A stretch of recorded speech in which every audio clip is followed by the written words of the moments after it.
It's time for Steve Bucci. All right, one of our all-time favorite guests here, Stephen Bucci, been with us for a while, 30-plus years of military excellence, and we get a chance to chat with him each and every week here on Mondays to talk about what's going on around the world and get his expert advice and opinion on some of this stuff. And Stephen, good morning. How are you?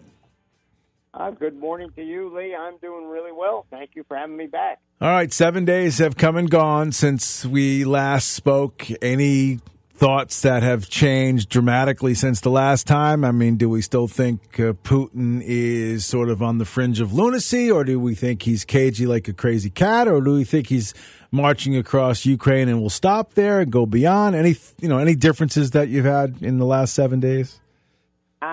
No. I don't think he's crazy. I don't think he's being wise. Don't get me wrong, but he's not off his rocker. He's very calculating. He's made a decision that he thinks he can get away with this and is willing to pay whatever price he has to pay in blood or treasure to get it done, because I think he believes in the long term everything will come back into balance and he'll be fine. I don't think he's right. I think the price to the Russian people is going to be horrendous. And obviously the price to the Ukrainian people is going to be horrendous. He's trying to take away their country. And the latest insult, in the so-called talks where he agreed to a refugee corridor, but it has to go through Belarus. Right. Really? So you're going to say, oh, well, we'll let you out of the country, but you have to come into our territory that we control 100%, basically, so we can pick through what we want and see who we're going to let out and who we're not. I mean, the demands he's making are insanity. Even jumping over to the Iran nuclear deal, Russia says, oh, no, we're not going to let the deal go through unless there's a guarantee that if there's any restrictions put on anybody or restrictions put on us, it doesn't affect how we get to deal with Iran. So he's already, trying to play fast and loose and break up the West and get us to make some bad decisions that benefit him. And we've got to stand fast. We've got to stand together. And we've got to hold the line and not let him get what he wants, because it's just going to lead to more of these situations going forward. Now, you mentioned the Iranian nuclear talks, and I wanted to ask you about that, so we'll do it now. I heard rumblings and rumors. Are they negotiating this entire package themselves with us on the sidelines? That's kind of what I've heard. Or are they negotiating for us? How is that shaking out, Stephen? We have representatives there. The Russians are sort of the host of the talks, and so they're sort of the MC, and which is a bad idea. Right. I mean, who thought that was a good idea? Even before they did this, it was a stupid idea. But to continue to do it now, to continue to put us at the behest of Putin, at the same time we're saying, oh, he's a bad guy and he's doing these terrible things. That's nutty. And then you have, John Kerry, bless his pointed little head, saying, well, I really hope this whole Ukrainian war thing doesn't interfere with climate change and the Iran deal, and because those are really important. Yeah, well, I'm sure the Ukrainian people think they're just as important as all get out, John. Right. I mean, what a clueless, tone-deaf man. To have in charge of anything anywhere in the country representing America. But, that's kind of what we seem to be doing. According to some Ukrainian news outlets, 66,224 men, this was as of Friday, have already returned to the Ukraine from abroad since the war has started, meaning they're ready to grab up arms and fight against the invaders. You shocked by that? No, not at all. These folks, not just the Ukrainians, but lots of the countries over there in Central and Eastern Europe, there's a lot of them out there in the diaspora. There's a lot that have, over the last 25, 30 years, have left home and moved to other countries to start businesses, to start a new life in freer countries than what they were living in, but they still love their home country. They're not Russians, and for Putin to say, well, it's all just Russia anyway, so we're just rescuing people that belong to us anyway.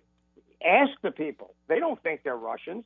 They think they're Ukrainians, and they have a very strong tie back home to the point where you see them even willing to come and fight. And I don't think they're doing this. This is not like 18-year-old idealists who think they're going to go there, shake their fist at the Russians and they're going to run away.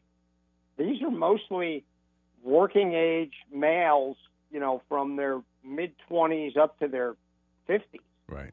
That, have some life experience, that understand what it means to poke the Russian bear, and are willing to do it to defend their homeland. And you got to admire them. Absolutely. I totally agree. Zelensky says that if the Ukraine falls, so will Europe. You agree with that? I don't know if the whole of Europe will fall.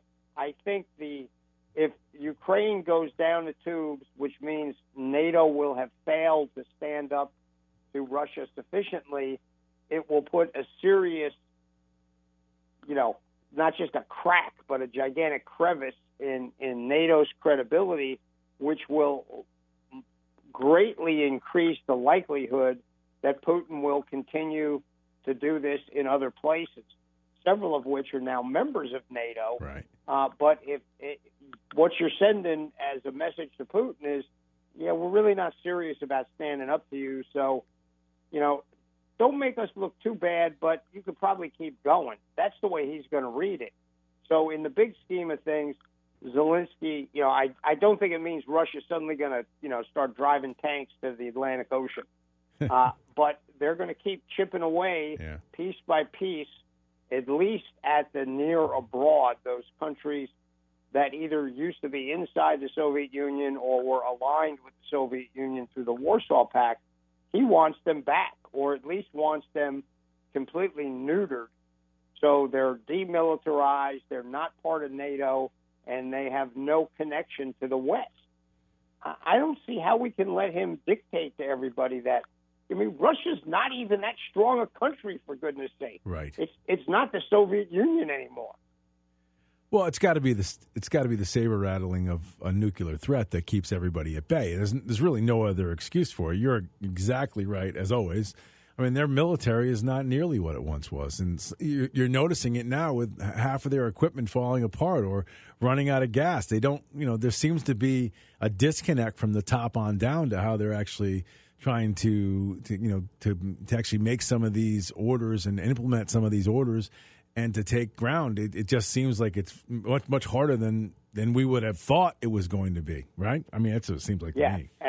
Absolutely. When they actually turned all those troops, all those tanks, all that self-propelled artillery, all those rocket launchers, actually turned it to a full-up invasion, I was thinking, we could, by the time NATO calls for the meeting, Russia's going to be at the western border of Ukraine. Right. And I was wrong. The Russians are not 10 feet tall. They're not 10 feet tall with their conventional military. They're not 10 feet tall with their cyber capabilities.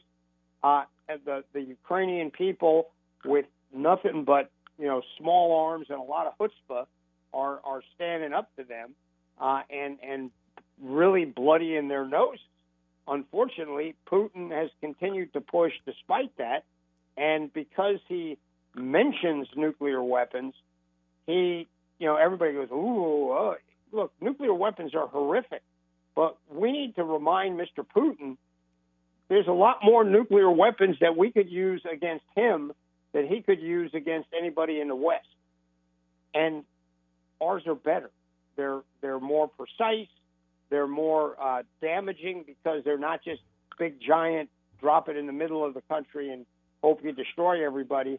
They hit the specific targets. We've shown that we can reach out and touch them with money, which is Putin's real main idea. That's his thing. He's a greedy thief. And we should be standing up to him more stridently and strongly than we're doing. And because we're not, Ukrainians are still dying. Is there a point when you see us standing up and acting, even if it's only happening in Ukraine and hasn't touched a NATO country? Is there a point when, we see something on television, an execution of a bunch of civilians, or some big monumental thing that makes us actually act? I hope so. Look, I don't want us to go to war. I don't want anybody to go to war. I've seen war. I know what it does. It's horrific. But as someone once said, there are things that are worse than war.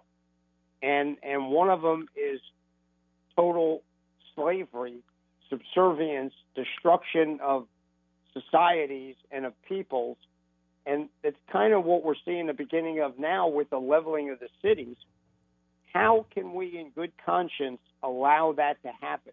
We allowed it to happen in Chechnya. And the world hardly said boo, because it was in the middle of Russia's territory. We weren't getting daily internet TikTok videos of the stuff happening, and it happened. Well, we've used that excuse twice now, during the Holocaust and then there in Chechnya and a few other places, but we can't use that excuse in Ukraine. It's in the middle of Europe. Everybody's watching what's going on every day. We're seeing it live. Back during the Vietnam War, seeing war live for the first time kind of got a lot of Americans exercised that they really needed to do something.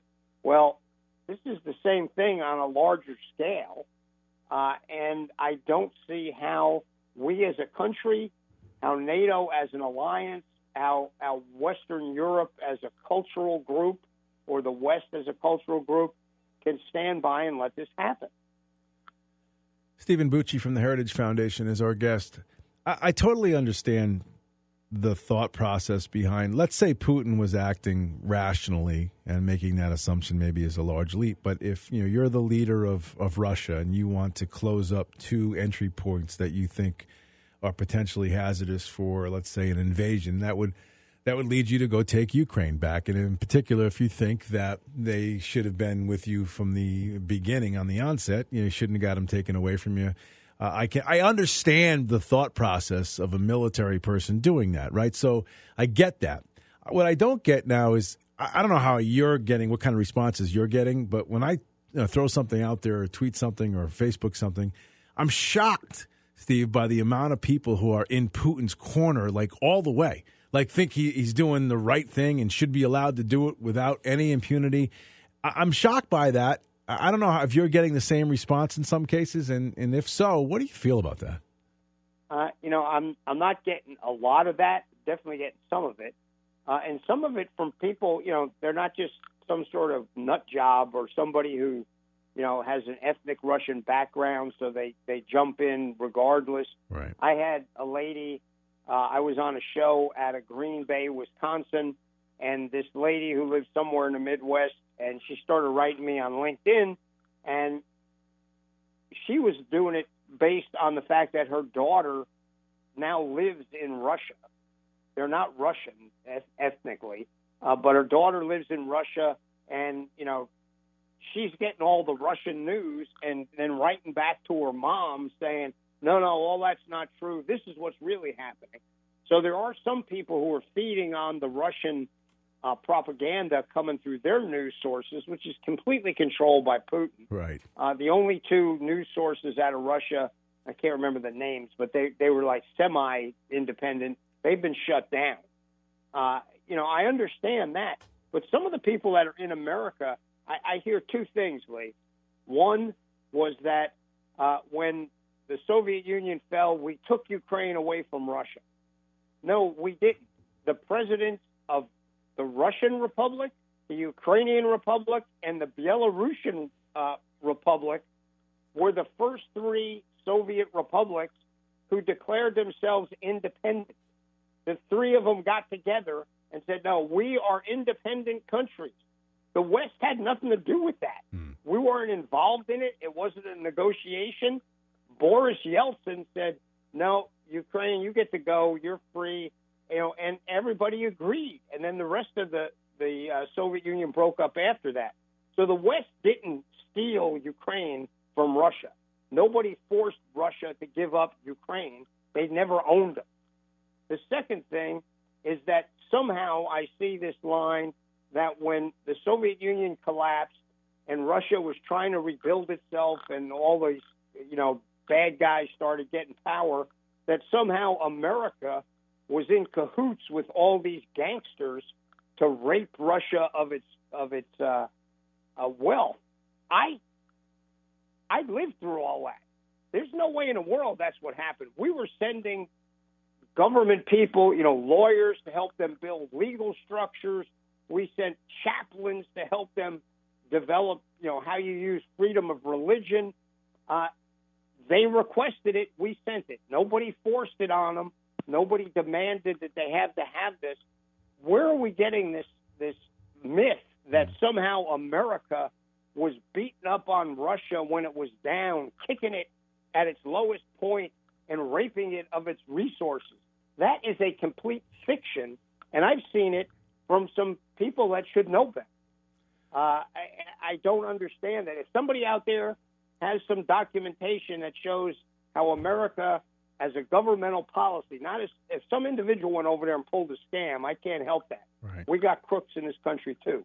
But I ask anybody to show me evidence that, other than the statement that it happened, that America went over there and was kicking Russia when it was down and dumping on them.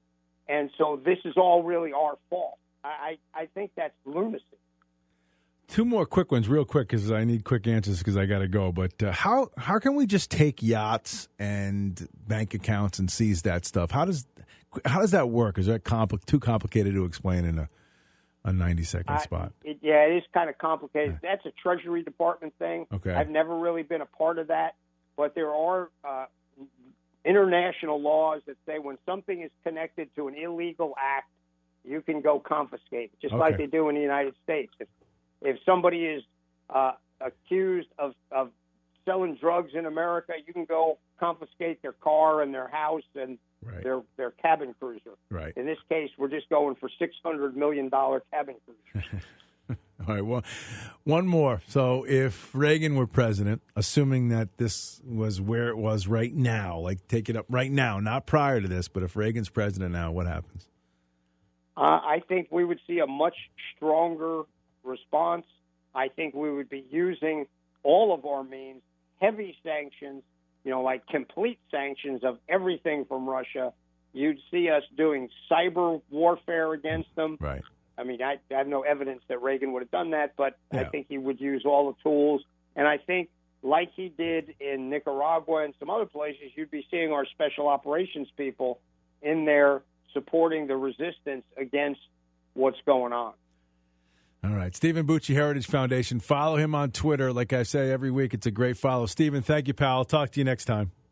Okay, Lee. Take care, brother. Talk to you next week. You too, bro. All right, there he is, the great Stephen Bucci. We'll come right back. We've got a special guest here, a couple guests in the studio. We're going to talk about a veterans benefit they've got going on. That's coming up after the top of the hour. Man says it's the end of time, and the Mississippi River, she's a